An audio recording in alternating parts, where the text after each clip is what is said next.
ሄሎ ሰላም ጤና ይስጥልኝ የአተም አካዳሚ ቲዩብ ተከታታዮች፣ ዛሬ በአራተኛው ፓርት ካርቦሃይድሬት ሜታቦሊዝም በሚለው ተገናኝተናል።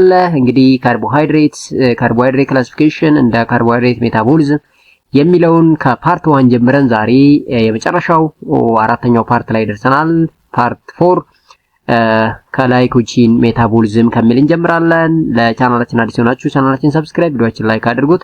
ወደ ኋላ ተመልሳችሁ ፓርት 1 ፓርት 2 ፓርት 3 ማየት እና ይሄኛው ከዛ የቀጠለ መሆኑን እንድታውቁ ያስፈልጋል ለማለት ነው። ሶ ግላይኮጂን ስንል እንግዲህ the storage form of carbohydrate in animal ነው። ያው እንደምታውቁት ሜንሊ ሊቨር እና መሰል አካባቢ ላይ ስቶሪ የሚሆን በችግር ጊዜ የሚጠቅመን የካርቦሃይድሬት glycogen ነው እንግዲህ በስቶርድ ሲሆን ማለት ነው። so this storage form of carbohydrate in animal present mainly liver and muscle ይላል። also almost 10% of the liver by weight is composed of glycogen and its contribution in muscle by weight never exceed 1% ይላል። እንግዲህ መጠናቸው ነው ሊቨር እና መስል ጋር ነው መስል ውስጥ ነው የሚገኘው ካል በምን ያህል መጠን ሲባል ሊቨራችን almost 10% ይይዛል። መስላችን ግን 1% እና ከዛ በታች የሆነ ግላይኮጂን ስቶር ያደርጋል። So still, owing to the huge total muscle mass, the total amount of glycogen stored in muscle is much higher than that of liver ይላል። እዚህ ጋር ምን እንደማለት የፈለገው huge total muscle mass ነው ያለን። እንደምታውቁት muscle massአችን በጣም huge ነው ከሊቨር አንፃር። ስለዚህ total amount of glycogen stored in muscle ስንሰበስበው የተለያየ መስል ስላለን ከሊቨር የበለጠ ይሆናል ይላል ማለት ነው። So, storing carbohydrate is an essential for eukaryotic, particularly in the form of glycogen due to the following advantage ይላል። አንደኛ dietary intake of glucose, the glucose precursor is sporadic. The other one is storage of glucose in the form of fat is not suitable. Glucose cannot be stored as such within a cell. ስለዚህ በግላይኮጂን መልኩ ስቶር ማድረጋችን ትልቁ ጥቅሙ ምንድነው? አንደኛ ግሉኮስ ያው እንደ ፎርም ኦፍ ፋትስ suitable አይደለም ሰውነታችን ውስጥ ማለት ነው በግላይኮጂን መልክ ካልተቀመጠ። ሌላው ደግሞ ግሉኮስ cannot be stored as such within a cell እንዲሁ በራሱ ሞኖመር ሆኖ ስቶር መሆን አይችልም። ሌላው dietary intake of glucose and glucose precursor is sporadic ነው ይላል። በዚህ በሶስት ምክንያት ግሉኮስ በግላይኮጂን አማካኝነት ስቶር መሆን አለበት ማለት ነው።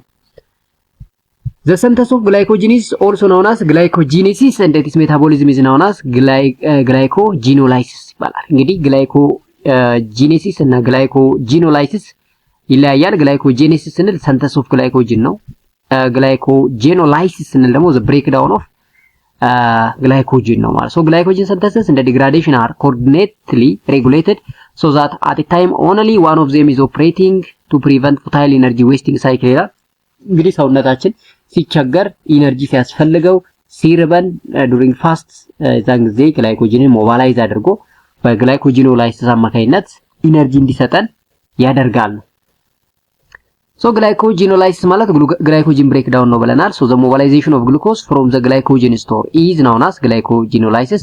It is the process of glycogen catabolism or hydrolysis or breakdown into glucose that diffuse into the blood from the liver ይላል or into glucose 6-phosphate that is retained for utilization through glycolysis in a muscle. ይሄ glucose 6-phosphate የምንለው እንግዲህ ኢንተርሚዲየት ነው። ግላይኮላይሲስ ላይ በግላይኮላይሲስ አማካኝነት ኢነርጂ እንድናገኝ ለመሰላችን ወይ ደግሞ መሰላችን ውስጥ የሚደረግ ነው። ይሄ የሚመጣው እንግዲህ ከግላይኮጂን ብሬክዳውን ወይም ካታቦሊዝም ነው ማለት ነው።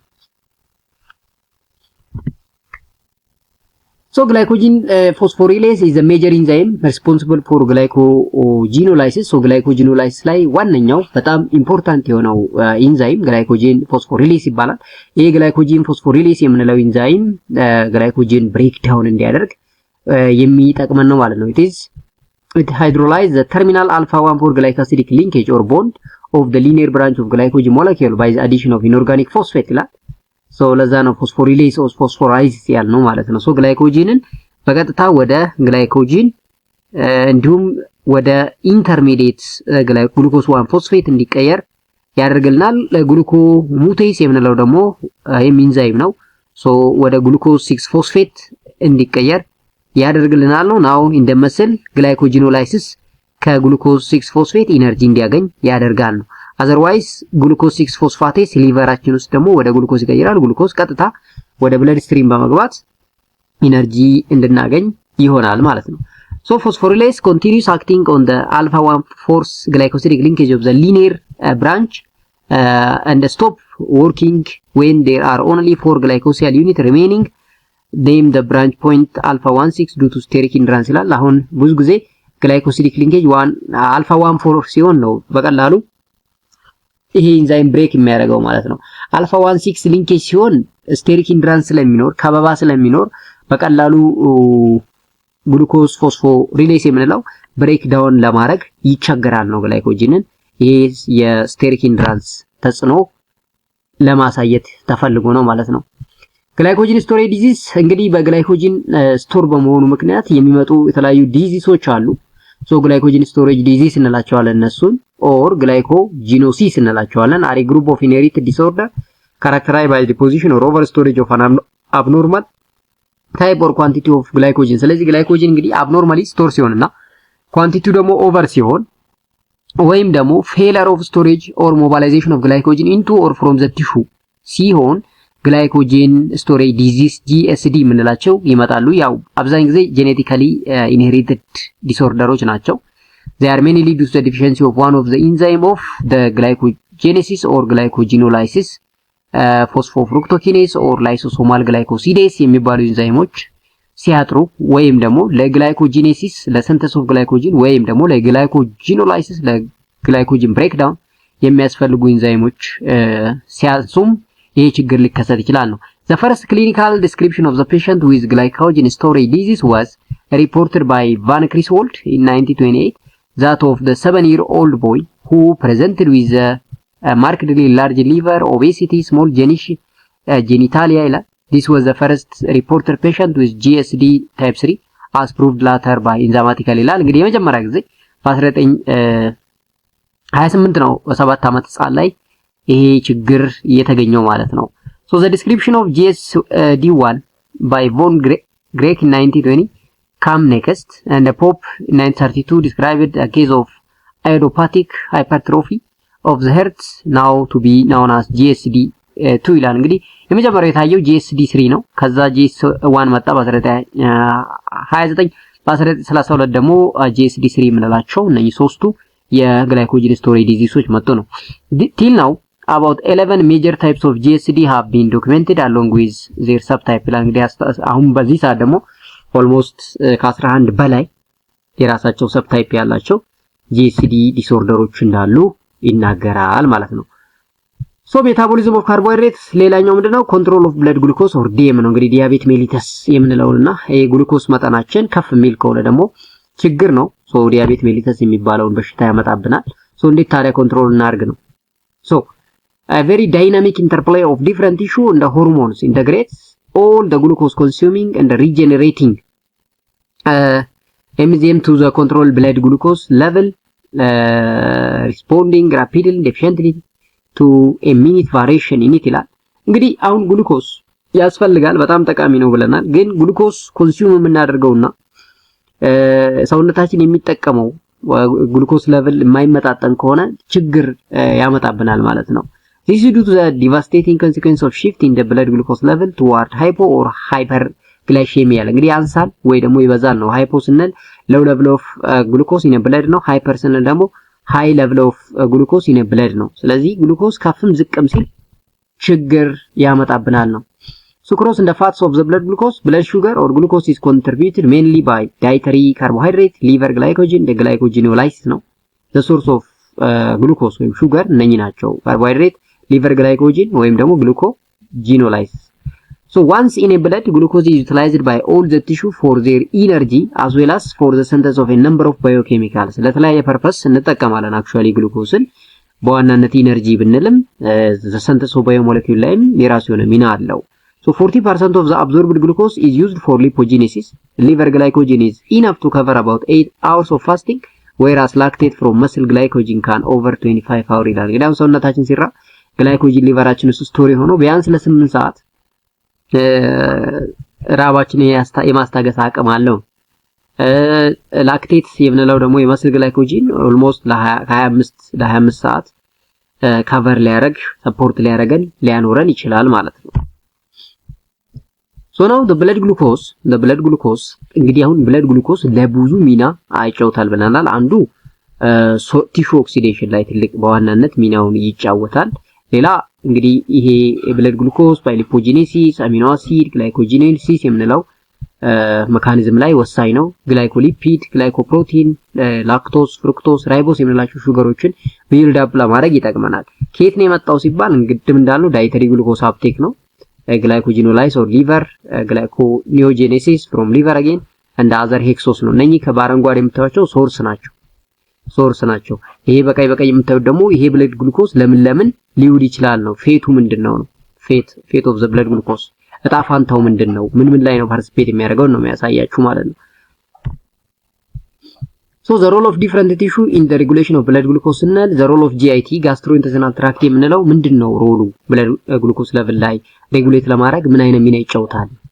prevent hyperglycemia the excess glucose in the bloodstream often associated with diabetes mellitus ይላል። እንግዲህ አንዱ prevention of hyperglycemia ወይም diabetes mellitus ስኳር በሽታ የምንለው ሮል የሚጫወትልኝ GIT-ያችን ነው ማለት ነው። after carbohydrate meal by slowing the evacuation of stomach እንግዲህ አሁን ለምንድነው እንዴት በማድረግ ነው መካኒዝሙ ምንድነው ስትሉ ልክ ካርቦሃይድሬትን እንደበላን በቀጥታ አብዞርብ እንዲሆን አያደርግም ማለት ነው። ስሎው ያደርገዋል ያንን። ሌላው upon contact with glucose the intestinal mucosa secretes certain factors into the blood which stimulate insulin secretion ነው። ለዚህ ኢንሱሊን ሴክሬት እንዲሆን ስቲሙሌት በማድረግ አንድ ሚናውን ይጫወታል ነው። less the body utilize absorbed glucose more efficiently than IV injected glucose ይላል። ሶ እንግዲህ አብዞርብ ሆኖ ኤፊሽንትሊ ዩቲላይዝ እንዲደረግ በማድረግ የራሱን ሚና ይጫወታል ነው። liver cells are freely permeable to glucose whereas extrahepatic cells particularly muscle fat cells are relatively impermeable and require insulin stimulation ይላል። after meal during hypercalcemia liver acts to lower the blood glucose level እንግዲህ አንዳንዴ ምግብ እንደበላን ስፔሻሊ ካርቦሃይድሬቶች እንደበላን የሹገር ሌቨላችን ከፍ ሊል ይችላል። ያን ጊዜ ሊቨራችን ምንድነው የሚያደርገው? ብለድ ግሉኮስ ሌቨላችንን ዝቅ እንዲል ያደርጋል። ባይ ኦክሲዴሽን ኦፍ ግሉኮስ፣ ግላይኮጂኖላይሲስ፣ ሲንተሲስ ኦፍ ናን ኤሰንሻል አሚኖ አሲድ፣ ኮሌስትሮል ሲንተሲስ፣ ሊፖጂኔሲስ፣ ትራይ አሲያል ግላይሴሮል ሲንተሲስ ኢንቱ ቬሪ ሎው ዴንሲቲ ሃይ ሎው ዴንሲቲ ሊፖፕሮቲን የምንለው ወደዛ ኮንቨርት በማድረግ የብለድ ሹገር ሌቨላችንን ከፍ ያለውን ዝቅ እንዲልና እንድንቆጣጠረው ያደርግልናል ነው። ለምሳሌ በምንጾም ጊዜ ደግሞ ሃይፖግላይኬሚያ በምንለው ይሄ የግሉኮስ መጠናችን ዝቅ በሚል ጊዜ ማለት ነው ዲፊሸንሲ ኦፍ ግሉኮስ ኢን ዘ ብለድ ስትሪም አንድ ሊቨር ምን ያደርጋል? ያን ጊዜ ብለድ ግሉኮስ ባይ ግላይኮጂኖላይሲስ እና ግሉኮኒዮጀነሲስ ከፍ እንዲል ያደርጋል ማለት ነው። the main control is ኢንሱሊን እና ግሉካጎን ሬሽዮ የምንለው ነው። ኢንሱሊን እና ግሉካጎን ሬሽዮን ባላንስ በማድረግ የሃይፖና ሃይፐር ካልሲየሚያ የምንለውን ተጽዕኖ ማኔጅ የማድረግ ትልቅ ሚና ይጫወታል ማለት ነው ሊቨራችን because the most important site of metabolism ስለሆነ ማለት ነው። ሌላው መስልና አዲፖስ ቲሹ የምንላቸውም የራሳቸው ሚና አለ። ለምሳሌ አፍተር ሚል መስል ፕሪቨንት ሃይፐርጋሊኬሚያ ባይ ዩቲላይዚንግ ግሉኮስ ኢን ግላይኮጂኔሲስ while adipose tissue utilize blood glucose in lipogenesis ይላል። እንግዲህ ስፔሻሊ መስልና አዲፖስ ቲሹ የምንላቸው ልክ ካርቦሃይድሬት ኮንሱም እንዳደረግን ምንድነው ሃይፐርካልሲየሚያ ሊፈጠር ይችላል። ሃይ ሌቭል ኦፍ ብለድ ግሉኮስ ሊፈጠር ይችላል። ያን ጊዜ ግሉኮስን ባይ ግላይኮጂኔሲስ ወደ ተለያየ ፕሮዳክት ሲንተሲስ እንዲሆን ያደርጋል። አዲፖስ ቲሹ ደግሞ ወደ ሊፖጂኔሲስ እንዲሆን ያደርግና ሚኒማይዝ ያደርግልናል ማለት ነው። ሃይፖካልሲየሚያ ሲሆን ትሪገርስ ግላይኮጂኖላይሲስ ኢን መስል እንደ ሊፖላይሲስ ኢን አዲፖስ ቲሹ ይላል። አሁን ደግሞ ቅድም ሲንተሲስ ያደረገውን ብሬክ ዳውን አድርጎ ወደ ሲምፕል ሹገር እንዲቀየርና የግሉኮስ ሌቨላችንን ከፍ እንዲል ያደርጋል። ሃይፖካልሲየሚያ ስንል የግሉኮስ መጠን አንሷል ማለት ነው። ስላነሰ አሁን ደግሞ በተቃራኒው ይሰራል። so the muscle glycogenolysis and the glycolysis result in the supply of lactate amino acid for the synthesis of glucose by the liver in response of epinephrine and glucocorticoid ይላል። እነኚህ epinephrine ምን እንግዲህ ያው ኒውሮትራንስሚተሮች ናቸው። so glucocorticoid የምንላቸውም ያው ግሉኮስ ሌቭልን ካርቦሃይድሬት ሜታቦሊዝምን ማኔጅ የሚያደርጉልን ናቸው ማለት ነው። እነኚህ ስቴሮይድ ናቸው። Lipolysis in adipose tissue supplies glycerol as a glucogenic substrate in the response of glucagon and epinephrine ይላል። so ይሄ እንግዲህ how muscle እና adipose tissue manage the level of blood glucose level የሚለውን የሚያሳይልን ነው ማለት ነው። ሌላኛው ደግሞ ኪድኒ ነው። እንግዲህ ኩላሊታችን ምንድነው ሚናው ግሉኮስ ሌቭል ኮንትሮል ላይ ስንል ኪድኒ ዘ ሜጀር ኮንትሮሊንግ ሲስተም ኦፍ ብለድ ግሉኮስ ባይ ሌቭል ባይ ሪአብዞርቢንግ ግሉኮስ ሴክሬትድ ኢንቱ ዩሪን ነው። እንግዲህ በርከት ያለ ግሉኮስ ሌቭል ሲኖር አብዞርብ አድርጎ ወይም ሪአብዞርብ አድርጎ በኤክስክሪሽን መልክ እንዲወጣ ያደርጋል ማለት ነው። ኢት አድስ ኤ ሊትል ግሉኮስ ኢንቱ ዘ ብለድ ባይ ግሉኮጂኔሲስ ዱሪንግ ፋስቲንግ። እንግዲህ ደግሞ የግሉኮስ ሌቭል ሲያንስ ወይም ሃይፖካልሲሚያ ስንሆን ደግሞ ልክ እንደሌሎቹ በከፍተኛ መጠን ከፍ የማድረግ አቅም የለውም። ነገር ግን በትንሹም ቢሆን ባይ ግሉኮኒዮጀነሲስ የግሉኮስ ሌቭልን ከፍ የማድረግ አቅም አለው። ኢት ሎወር ዘ ብለድ ግሉኮስ ዌን ኢት ኢዝ ሌቭል ኤክሲድ ዘ ሬናል ትሪሾርድ። እንግዲህ ሬናል ትሪሾርድ ምንለው ሚኒመም 180 እስከ 180 ግራም ፐር ዴሲሊትር ሲሆን ነው። ከዚህ በላይ ከፍ ካለ ያው ሎወር የማድረግ ኤክስክሪት የማድረግ ሚናውን ይጫወታል ማለት ነው ኪድኒያችን። ሶ ኪድኒያችንም ግሉኮስ ሌቭል ብለዳችን ውስጥ ማኔጅ የማድረግ ትልቁ ሚና ይጫወትልናል ማለት ነው።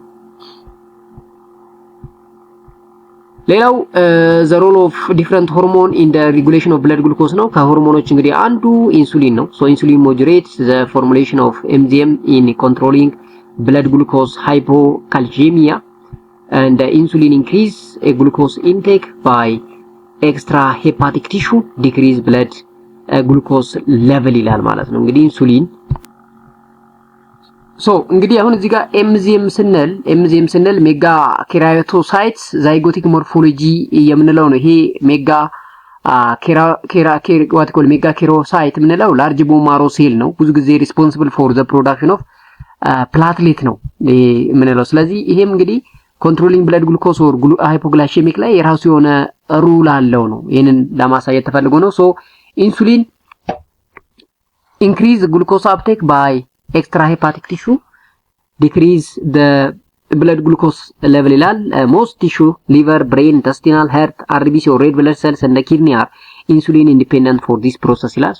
ኢንሱሊንም እንግዲህ አንዱ ብለድ ግሉኮስ ሌቭላችንን ማኔጅ የምናደርግበት ሆርሞን ነው ማለት ነው። insulin in a liver, insulin stimulate glucose oxidation, it inhibits gluconeogenesis by inhibiting synthesis, stimulates glycogenesis by stimulating glycogen cyanidase, it inhibits glycogenolysis by inhibiting glycogen phosphorylase through lowering cyclic adenosine monophosphate ይላል። እንግዲህ የግሉኮስ ሌቭላችን ኦልሞስት ከፍ እያለ ሲሄድ ወደ ዲያቤት ሜሊተስ ስለምንሄድ ስፔሻሊ ዲያቤት ሜሊተስ ታይፕ 1 ሲሆን ዲያቤት ሜሊተስ ታይፕ 1ን ትሪት የምናደርገው በኢንሱሊን ነው ማለት ነው።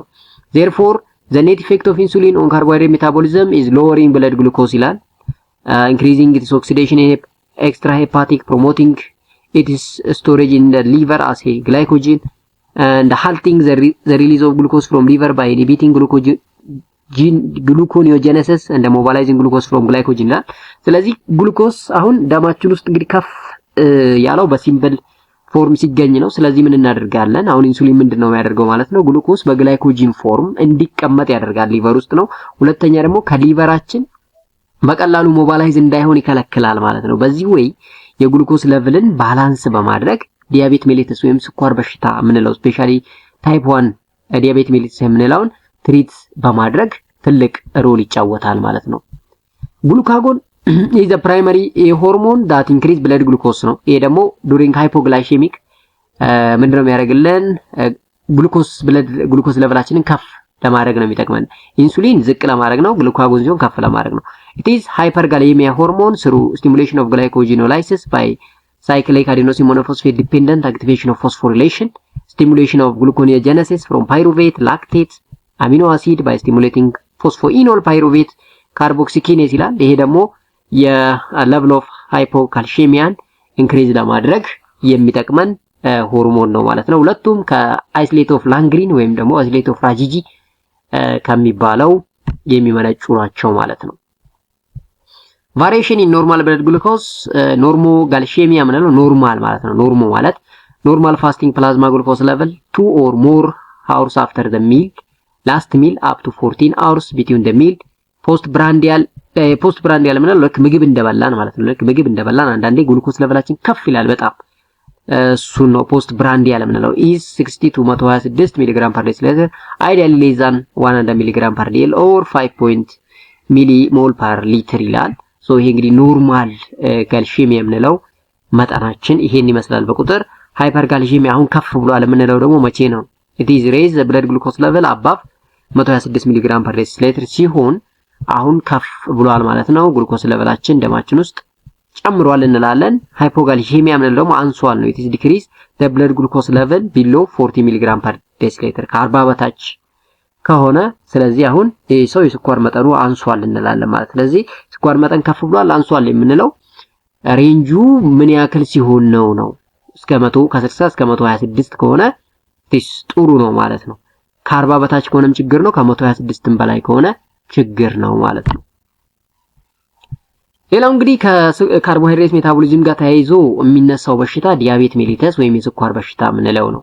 ዲያቤት ሜሊተስ a chronic polygenic syndrome with impaired carbohydrate metabolism ነው። ያ ክሮኒክ ፖሊጄኒክ ሲንድሮም ነው። ያው ካርቦሃይድሬት ሜታቦሊዝም ኢምፔርድ ሲሆን የሚመጣ ችግር ዲያቤት ሜሊተስ ነው። ዲያቤት ሜሊተስ and its complication like diabetes ketoacidosis and what we call ketotic hyperosmolar syndrome are the most common disorder of carbohydrate metabolism ይላል። the carbohydrate metabolism is impaired due to the deficiency or ineffectiveness of insulin እንግዲህ ኢንሱሊን እና ግሉካጎን ኢንኤፌክቲቭ ሲሆኑ ወይም ዲፊሽንት ሲሆኑ carbohydrate metabolism problem or impairment ይመጣል ነው። so peripheral insulin resistance or decreased insulin or anti-insulin hormone ratio leading to a chronic hypercalcemia and glycosuria, a condition characterized by excess sugar in urine ማለት ነው። glycosuria ማለት along with a secondary change in metabolism of protein, lipid, water, electrolyte balance with give consequence if not treated ይላል። ስለዚህ electrolyte balance, water balance, protein, lipid, hyperlipidemia ምንለው hyperlipoproteinemia ምንላቸው እነኚህ እንግዲህ ከዲያቤት ሜሊተስ ጋር ሊያያዙ የሚችሉ ናቸው ማለት ነው። Typically, it is symptom include polydipsia, excessive thirst ማለት ውሃ ቶሎ ቶሎ የሚጠማን ከሆነ polyuria, increased frequency of urination ቶሎ ቶሎ መንሸና ከሆነ polyphagia ምንለው መራብ ጓር በሽተኞች አሁን ቶሎ ቶሎ ይርባቸዋል። ያንን እንግዲህ polyphagia እንለዋለን። glycosuria, lipidemia, the presence of blood of abnormally high concentration of emulsified fat ማለት ነው. And the risk of developing vascular disease, peripheral neuropathy, impaired immunity, ketoacidosis, weight loss, particularly type 1 diabetes mellitus ሲኖር ምልክቶቹ እነኚህ ናቸው ነው። ሶ እነኚህ እንግዲህ የዲያቤት ሜሊተስ ታይፕ 1 ምልክቶች ናቸው። ታይፕ 2 አለን ብለናል፣ ታይፕ 1 እና ታይፕ 2።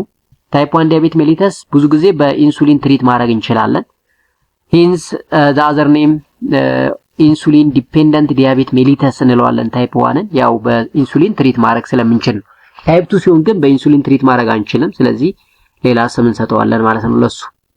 so it represent less than 10% of all diabetic individual. It is autoimmune disease in which the body's own immune system destroy beta cells of the pancreas, rendering it unable to produce insulin. ይሄ ቤታ ሴልስ የምንለው ፓንክራቲክ ቤታ ሴልስ ይባላል። ለኢንሱሊን እንዲመረት የሚያደርግልን ሴል ነው። ሴል ታይፕ ነው። the most important cells which can be used for the production of insulin ነው ማለት ነው።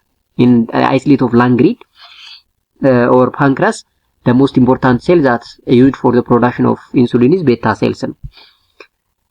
And the disorder is detected at an early age less than 15 years that occurs it is hard name early or juvenile onset diabetes. It is follows an acute disease which may present as a diabetic ketoacidosis ይላል።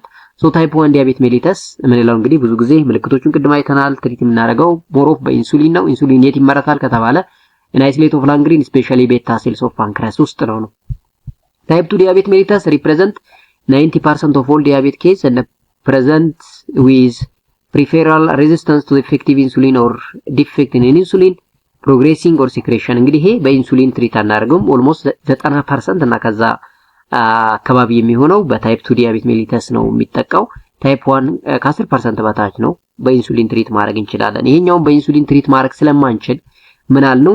there is also known as non insulin dependent diabetes mellitus or NIDDM እንለዋለን ማለት ነው። because it does not require insulin in the treatment in almost case ይላል። አሁን ይሄ ማለት ሙሉ በሙሉ በኢንሱሊን ትሪት አናደርግም ሳይሆን በኢንኮምቢኔሽን ቴራፒ ትሪት ማድረግ ይቻላል። እንግዲህ ሜዲሲናል ላይ ወይ ፋርማኮሎጂ ላይ ለወደፊት የፋርማሲ ተማሪዎች ታዩታላችሁ።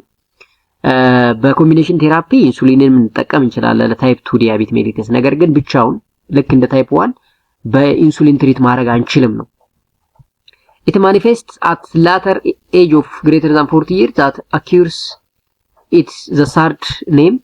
Late or adult onset diabetes mellitus has shown and silent onset ይባላል። ያው እንግዲህ ቅድም ይሄ early or juvenile onset diabetes እንላለን። ብዙ ጊዜ ከ15 ዓመት በታች ያሉ ልጆችን ያጠቃል ታይፕ 1 ዲያቤት።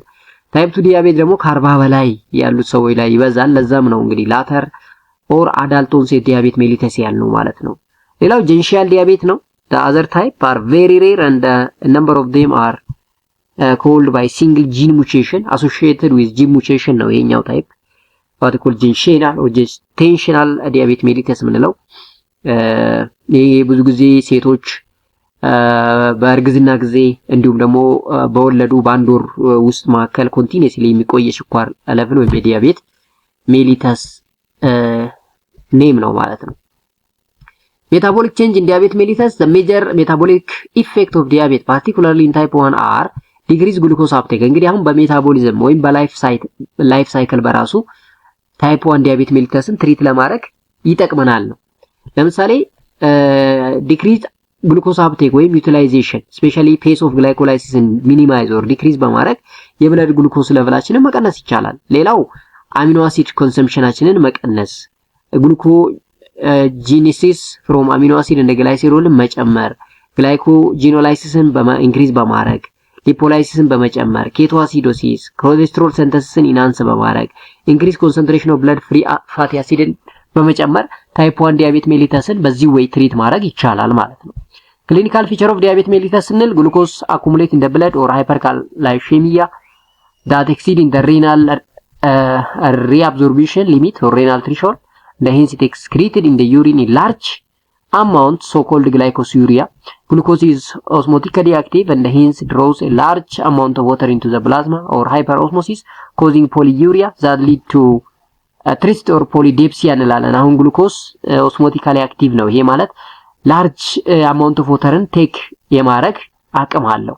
በዚህም የተነሳ ውሃ መጠማት ወይም ደግሞ ፖሊዴፕሲያ የሚባለውን ያስከትላል ነው። ኢንትራሴሉላር ግሉኮስ ሳቹሬሽን ኮዝ ሃንገር ኦር ፖሊፋጊያ weakens tiredness muscle wasting weight loss occur due to inability of the muscle to take glucose and the tissue protein catabolism that arise with gluconeogenesis ይላል። ይሄ እንግዲህ ክሊኒካል ማኒፌስቴሽኑ ምልክቶቹ ስፔሻሊ ዲያቤት ሜሊተስ ምን አይነት ምልክቶችን ሊያሳይ ይችላል የሚለውን ነው የሚመልስላችሁ ማለት ነው። ኮዝ ኦፍ ዲያቤት ሜሊተስ አብሶሉት ኦር ሪላቲቭ ኢንኤፊሽንሲ ኦፍ ኢንሱሊን የመጀመሪያው ነው።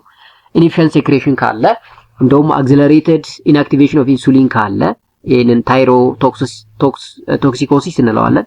ዲፌክቲቭ ፕሮግሬሽን ኦፍ ፕሮኢንሱሊን ኢንቱ ኢንሱሊን ፕሮኢንሱሊን ማለት ይሄ ቢፎር ኢንሱሊን ማለት ነው። ወደ ኢንሱሊን የሚቀየርበት ፕሮሰስ ዲፌክቲቭ ከሆነ ፕሪፌራል ሬዚስታንስ ቱ ኢንሱሊን ዲው ቱ ዲፌክት ኢን ሪሴፕተር እንደ ሰብ ሪሴፕተር ሜዲተርስ ላይ በሙሉ ዘ ኮዝ ኦፍ ናቸው ነው። ሌላው ኢንክሪዚንግ ፕሮዳክሽን ኦፍ አንቲ ኢንሱሊን ሆርሞን አስ ካሺንግ ሲንድረምስ አክሮሜጋሊ ኢንክሪዝድ ግሉካጎን ኦር ግሉካጎማ ግሉካጎኖማ ምንለው እንደ ፊዮክሮማ ሳይቶማ ስትረስ such as pregnancy obesity ነኝ እንግዲህ ኮሰቲቭ ኤጀንት ናቸው ማለት ነው። ጄኔቲክ አውቶሶማል ሪሰሲቭ ፕሪዲስፖዚሽን አውቶኢሙን ዲስትራክሽን ኦፍ ፓንክራቲክ ቤታ ሴልስ ፓንክራቲክ እንደ ፓንክራቲክ ካንሰር ቫይራል ኢንፌክሽን ላይክ ኢንፍሉዌንዛ ኦቨርኢቲንግ ፓርቲኩላርሊ ካርቦሃይድሬት ዊዝ አንደር አክቲቪቲ ማለት ኦቤሲቲ የምንለው ኦቨር ኮንሰምፕሽን ካለ ላይ በሙሉ ኮዝ ኦፍ ዲያቤት ሜሊተስ ሊሆኑ ይችላሉ ማለት ነው። እንግዲህ ካርቦሃይድሬትን ባላንስ አድርገን ማንጠቀም ከሆኑ እንዲህ ያለ ችግር ያመጣል ማለት ነው። በፓርት 1 ፓርት 2 ፓርት 3 እና ፓርት 4 የሰራ ነው ካርቦሃይድሬት እስከ ሜታቦሊዝም እና እንዲሁም ዲፌክት አሶሺየትድ ዊዝ ካርቦሃይድሬት ስፔሲፊካሊ ዲያቤት ሜሊተስ ታይፕ 1 ታይፕ 2 የሚለውን አይተናል። እንግዲህ ኬሚስትሪ ኦፍ ናቹራል ፕሮዳክት እና ባዮኬሚስትሪን አንድ ጋር መርጅ አድርገን የሰራ ነው። ምክንያቱም ለሜዲሲናል ኬሚስትሪ ለፋርማሲ ተማሪዎች ፕሪሪኩዌስት እና ጠቃሚ ቪዲዮ ስለሆነ ነው የሰራሁት። እንግዲህ ከቪዲዮአችን የሆነ ነገር እንደተማራችሁ ተስፋ እናደርጋለን። ለቻናላችን አዲስ የሆናችሁ ቻናላችን ሰብስክራይብ እንድታደርጉ ቻናላችን ቤተሰብ ሆናችሁ ደግሞ እንደተለመደው ቪዲዮአችን ለሌሎች ተማሪዎች ሼር ሳይደረግ አይወጣም። እንዲሁም ደግሞ ኮሜንት ካለ በኮሜንት ሴክሽን አጋሩን። በሌላ ጠቃሚ ቪዲዮ እስከምንገናኝ ሰላም።